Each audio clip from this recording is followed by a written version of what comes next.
이거는 이제 뭐 설명하는 것보다 여러분들이 직접 풀어 보셔야 돼요. 이렇게 계산기로 하셔가지고 풀어 보시는 수밖에 없습니다. 이제 크게 어렵지는 않아요. 그리고 이제 요 내용이 2차에서도 자주 시험 문제 나온 내용들이거든요. 계산 문제로. 그래서 여러분들이 계산 문제니까 넘어가야지 생각하지 마시고 꼭 풀어보시죠. 후버식, 스말리안식, 리케식 요 세 가지. 그 다음에 이제 살림청법이 있어요. 살림청법 좀 별표를 좀 쳐주시고, 보통 두 가지로 나눠지는데 6cm 미만, 길이가 6cm 미만일 때하고 6cm 이상일 때로 나눠집니다. 6cm 미만은 말구직경의 제곱 곱하기 길이 곱의 n분의 1. 쉬워요. 요거는 요것만 외우시죠. 필기는. 요 6cm 이상은 이제 2차에서 나오는데 그냥 요것만. 그래서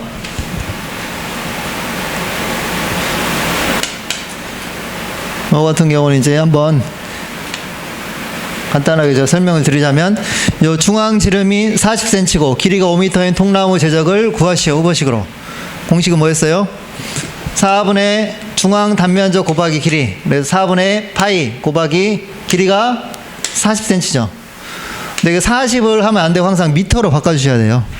그러니까 0.4의 제곱을 하셔야 돼요. 0.4의 제곱 곱하기 길이 5 하면 0.785.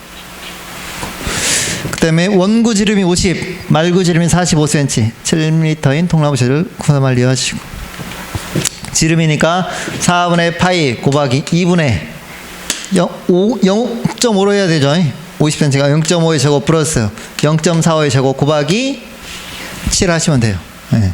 1.24 세제곱미터. 말구 지름이 40cm, 길이가 5m인 통나무 제적을 구하시오. 요거 한번 계산해 보십시오. 책에 있죠, 답이. 네. 한번 제가 바꿔볼게요. 그러면 말구 지름이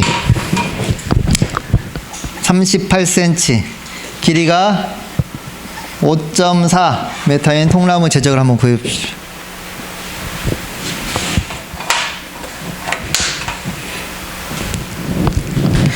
계산기 없으신 분 한번 핸드폰으로 해보시고.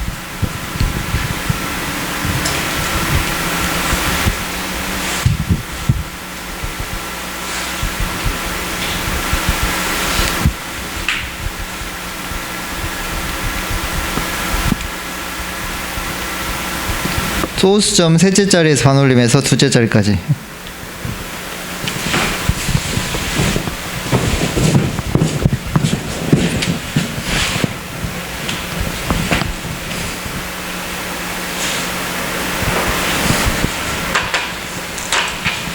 몇이 나오신가요?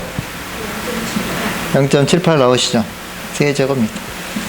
보시면 공식이 뭐였어요?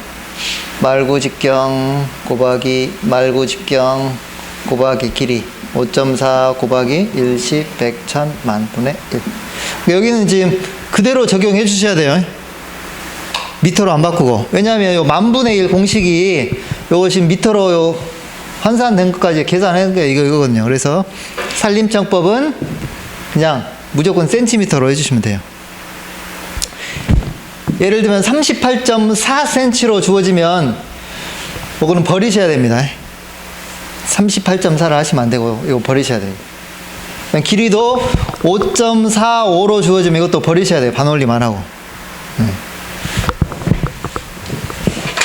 네, 이렇게까지는 안 나오더라고요. 보통 센티미터로 주어지고 길이도 소수점 한 자리까지 주어지기 때문에 그렇게 하시면 되겠어요. 이제 6m 이상일 때는 요 공식입니다. 말구직경 플러스 2분의 9.4인데 요 소수점 4를 빼요. 그래서 9-4의 제곱분의 요 길이는 다 적어주셔야 되고 곱하기 만분의 1 하면 이렇게 되겠습니다. 그 다음에 이제 수간석회. 먼저 수간석회의 목적. 나무의 생장 과정을 알고 성장 특성을 조사하기 위해 수간을 해석하여 측정하는 것. 이 수간석회는 뭐냐면 나무를 이렇게 벌채에서 이렇게 2m 간격으로 이렇게 잘라요. 그걸 이제 수간석회라고 합니다. 그럼 왜 자르냐? 각각에 자르면 제적도 할 수도 있고 나이테도 할 수 있고 부피도 할 수 있잖아요. 그래서 나무가 크면서 이게 몇 미터일 때는 수고가 얼마고 부피가 얼마구나. 그래서 요 나무가 한 그루인데 많이 있을 거 아니에요. 그래서 본수 몇 분인가를 통해서 그 인분의 제적을 또는 그 수고를 생장량을 측정할 수가 있겠죠. 그게 이제 수관석회가 되겠습니다. 그래서 표준이 될 만한 나무 한 그루를 조사해서 과거의 생장량을 측정하여 인분의 생장량을 추정할 수도 있고 예측하는 자료로 사용할 수 있는 게 수관석회가 되겠습니다. 참고로 보시면 여기에 지금 몇 미터예요? 0.2m 밑줄을 쳐주시고 1m는 끝에는 1m 밑줄 나머지 2m 간격으로 자르는데 제일 요 근원부하고 제일 말구 쪽은 1m만 남긴다. 요것만 밑줄을 좀 쳐주시고 넘어가시고 그 다음에 형수법. 이 형수법은 뭐냐면 먼저 공식으로 보면 공식으로 계산 문제가 나오는데 형수를 주어져요. 형수. 그러면 아까 후보식에다가 그냥 형수만 고배해 주는 게 형수법이에요. 아까 후보식은 예를 들면 문제가 흉고 직경이 40cm, 높이가 20m, 형수가 0.45인 제적을 구하라고 하면 4분의 파이 D의 제곱 곱하기 높이에다가 형수만 곱해 주면 돼요. 그래서 4분의 파이 3.14를 4로 나누면 0.785 나오거든요. 0.785 곱하기 40cm니까 0.4의 제곱, 높이가 20 곱하기 0.45. 그러니까 형수법은 이 후보식에다가 이 형수만 곱해주면 이게 형수법이 되겠습니다. 그럼 이 형수라는 건 뭐냐면 요 그림에서 보시다시피 이게 지금 나무죠. 이게 나무고 요 원기둥이 있어요. 그럼 형수라고 하는 것은 보시면 이 수간의 제적 있죠. 이 수간의 제적을 뭘로? 이 원기둥 부피로 하는 게 형수라고 생각하시면 돼요. 수간의 제적을 뭘로? 이 원기둥 부피로 하는 게 형수라고 한다. 그 다음에 이 형수에 따라서 흉고 형수는 수고가 높아질수록 직경이 커질수록 작아진다. 밑줄을 쳐주시고 지위가 양호할수록 작아진다. 밑줄을 쳐주시고 수간 밀도가 빽빽할수록 커진다. 밑줄을 쳐주십시오. 그러니까 형수는 전부 다 작아지는데 수간 밀도만 빽빽할수록 어떻게 해요? 커진다. 이것만 여러분들이 외워두시고 이거 이제 별표도 해주셔야 되고 2차에 나오니까 이걸 굳이 이제 설명을 해드리자면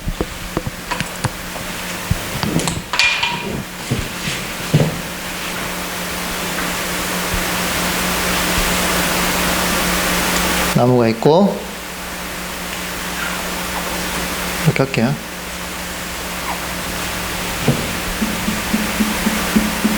아까 형수는 뭐라고 했어요? 형수는 뭐를? 수간의 제적을 뭘로 나눈 거예요? 원기둥 부피로 나눈 거죠. 이게 형수예요. 그러면 쉽게 얘기하면 이 원기둥 부피가 커지면 커질수록 형수는 어떻게 되겠어요? 적어지겠죠. 네. 그러니까 이렇게 놓고 봤을 때 직경이 커지면 커질수록 물론 요 수간 제적도 증가하겠지만 더 뭐가 증가하겠어요? 원기둥 부피가 더 증가하겠죠. 당연히. 그러니까 직경이 커질수록 당연히 이 원기둥 부피가 커지니까 작아지고 수고가 커지면 당연히 직경이 커질수록 수고도 커지거든요. 그래서 수고가 커진다는 것은 당연히 원기둥 부피가 수고가 커지면 이 직경도 당연히 높아지니까 직경이 커지면 원기둥 부피도 이렇게 커지잖아요. 근데 반대로 아까 수관 밀도가 빽빽할수록 이거는 작아진다. 이게 무슨 말이냐면 수관 밀도가 빽빽한다는 것은 뭐냐면 나무가 이렇게 굉장히 많이 있단 말이에요. 이렇게 굉장히 이렇게. 그러면 수관 밀도가 빽빽하면 그 조림하게 설명드렸지만 나무가 그 직경 생장을 안 해요. 햇빛을 서로 받으려고 위로만 쭉 올라가거든요. 그러면 직경 생장이 안 되고 수고만 커지니까 당연히 이 원기둥 부피가 어떻게 되겠어요? 작아지겠죠. 바꿔 말하면 이 직경 생장이 안 되고 이렇게 줄어들진 않지만 이렇게 어떻게 보면 직경 생장이 안 되고 이것만 되니까 수관 재정만 커지잖아요. 수고만 계속 올라가니까. 그래서 원기둥 부피가 당연히 적어지겠죠. 수관이 빽빽 갈수록. 다시 한번 정리하면 수관이 빽빽 갈수록 이게 직경 생장은 안 해요. 그러니까 원기둥 부피가 줄어들어요.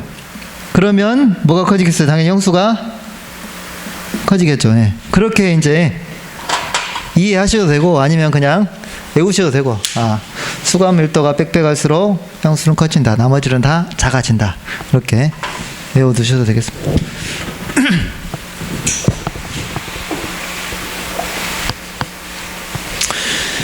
그 다음에 형수의 종류가 있는데, 먼저 정형수라고 하는 것은 수고 n분의 1 위치를 직경으로 하는 형수. 이게 무슨 말이냐면, 아까 나무가 이렇게 있으면 그 흉고 직경을 기준으로 원기둥 부피를 이렇게 하면 뭐냐면 이게 절대형수, 최하부를 기준으로 해요. 흉고형수는 가슴 높이 1점이 있죠. 요 기준으로 이렇게 원기둥 부피를 만드는 거예요. 이게 흉고형수. 정형수는 높이가 뭐 정해져 있잖아요. 뭐 5m 할 수도 있고 10m. 그러니까 n분의 1 수고에 5m, 10m 뭐 틀릴 수. 그때를 기준으로 하는 게 정형수고, 절대형수는 제일 밑 부분, 흉고형수는 1.2m 기준으로 한 형수가 되겠습니다.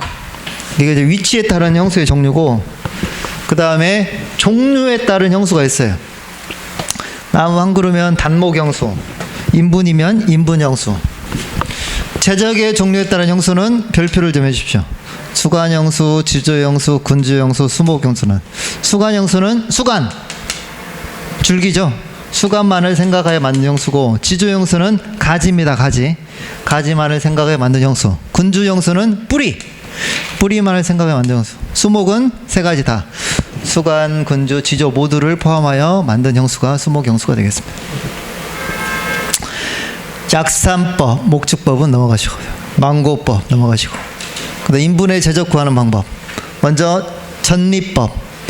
이 전리법이라는 것은 나무 전체의 제적을 하나하나씩 다 구하는 거예요. 그래서 인분을 구성하고 있는 모든 나무를 다 특정해서 수종별로 수용 등의 인자를 정확히 파악할 수 있으나 비용과 노력이 많이 들죠.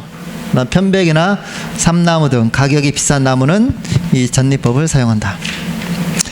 매목조사법. 흉고 직경만을 측정해서 인분의 제적을 구하는 거죠. 흉고 직경. 이게 매목조사법. 목축법은 그냥 목축으로 나무가 측정되니까 얼마 되겠다. 제적표, 항공사진을 이용하는 방법이 있겠습니다.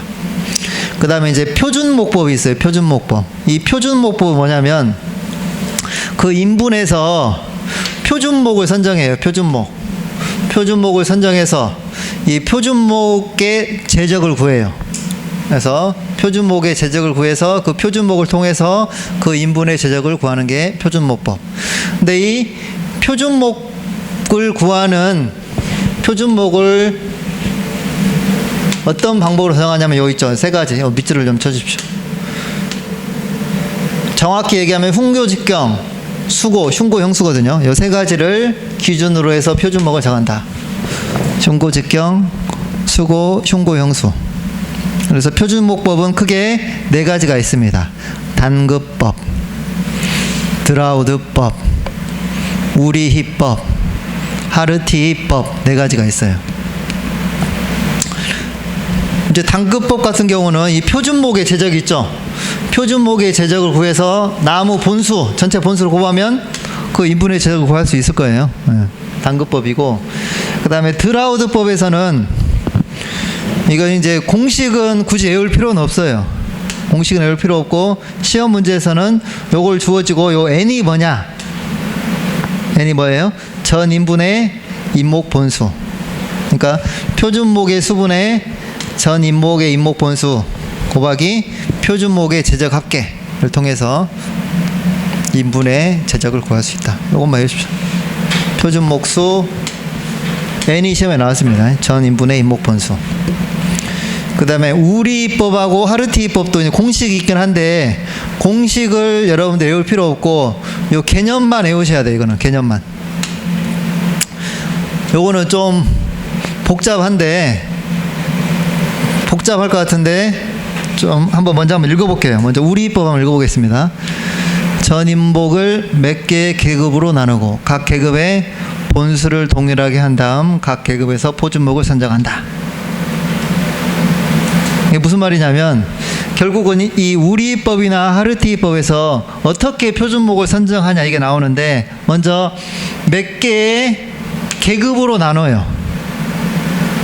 계급, 뭐 직경에 따라 나눌 수도 있고 수고에 따라 나눌 수도 있겠죠. 계급으로 나누고 그 계급에 뭘 갖게 한 거? 본수. 이게 중요해요. 본수에다 위치를 줘.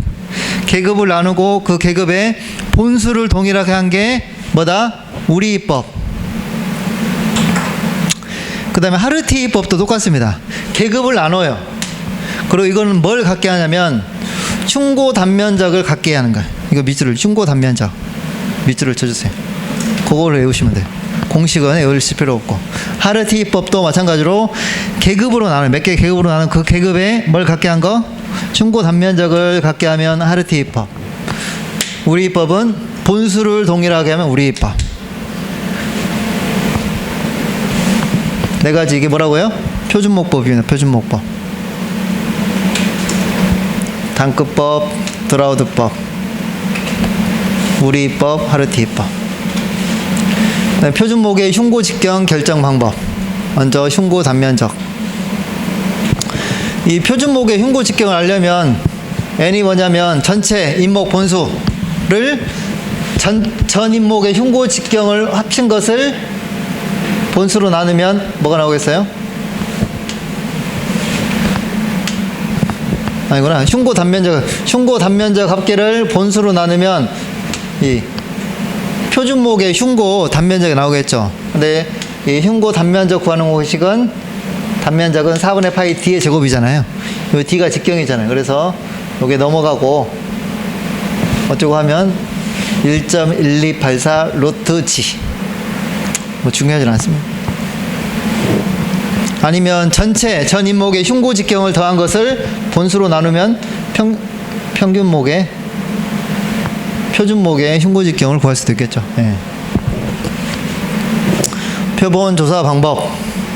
임의 추출법, 개통적 추출법, 충화 추출법, 부차, 이중 추출법. 이 인분 제적을 구하기 위해서는 표본을 추출해야 된다. 표본. 그러니까 예를 들면 그 표준지라고 생각하시는데 그 표준지를 어떻게 이제 조사하냐.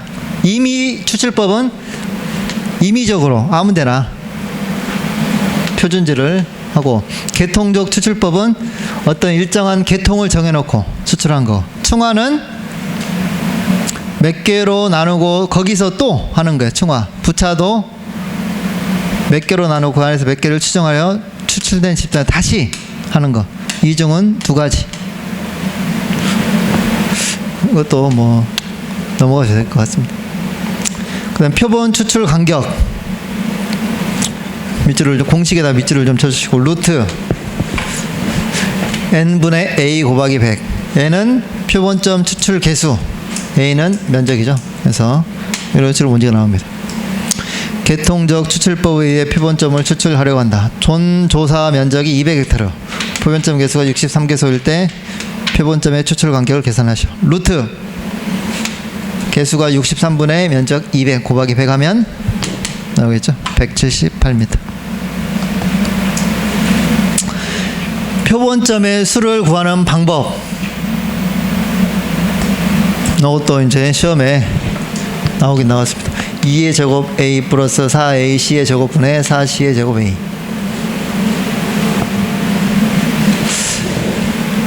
이것도 이제 여러분들이 계산 문제로 나오는데, 보시면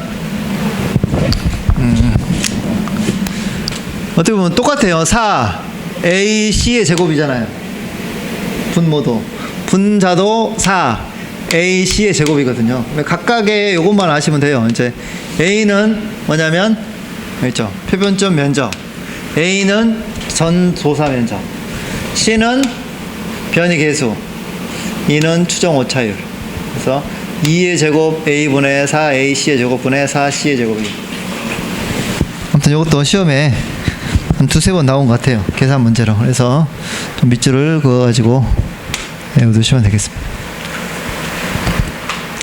그 다음에 이제 표준지법. 인분 안에서 일정한 면적의 임지를 선정하여 그 제적을 조사한 다음 면적 비율에 의해 전체 인분의 제적을 구하는 방법으로 조사의 대상이 되는 임지를 표준지라고 한다. 표준지 선정할 때 주의할 점. 밑줄을 좀 쳐주십시오. 장방형, 정방형 같이 면적 계산이 용이한 형상. 이게 정사각형이나 직사각형으로 해야 된다 이거죠. 경사지에서는 산 정상에서 삼각의 띠 모양으로 표준지를 선정한다. 경사지에다가 굳이 표준지를 한다 하면 이렇게 경사지에 한다 하면 이렇게 길게 표준지를 해야 된다 이거죠. 길게 띠 모양으로. 왜냐하면 높이에 따라서 분포하는 식생이 다 다르기 때문에 전사할 땐 띠 모양으로 길게 표준지를 구해라 이겁니다. 그래서 예를 들면 가로가 10, 세로가 40, 그럼 400이 되겠잖아요. 이런 식으로. 표준지 이상의 개소를 선정하지 말고 전체를 파악하여 임상이 고르게 분포되도록 한다. 지위를 고려 한쪽으로 치우치지 않도록 한다. 5헥타르 정도는 전리법으로 하고 그 이상일 때는 표준지법으로 한다. 그 다음에 각산정 표준지법이 있습니다. 이 각산정 표준지법은 그 인분의 제적을 구할 때 기계가 있어요. 그 뭐 릴라스코프라는 그 기계가 있는데 그 기계를 중심으로 해서 쭉 주위를 둘러보는데 그 띠가 그 띠보다 크게 보이는 인목 본수를 세어가지고 여기다가 단위 면적당 흉고 단면적 합계를 곱해서 구하는 문자. 그래서 단면적 계수에다가 본수, 평균수고 인분형수를 곱해서 구하는 것. 뭐 시험에 한번 나오긴 했는데 이게 나오진 않고 그때 뭐 복잡한 게 뭐 나온 것 같아요. 이렇게.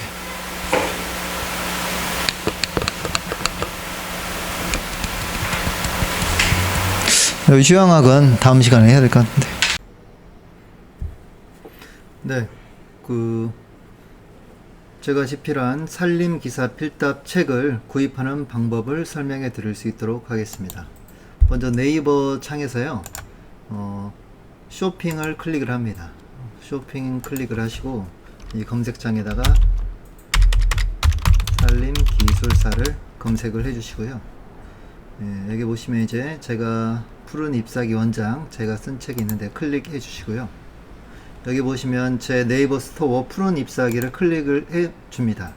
그러면 여기에 있는 전체 상품이 나오는데, 여기 보시면 이 산림산업기사 필답 교재와 산림산업기사 작업형 교재가 있습니다. 이걸 클릭 후 결제를 해서 구매할 수 있습니다.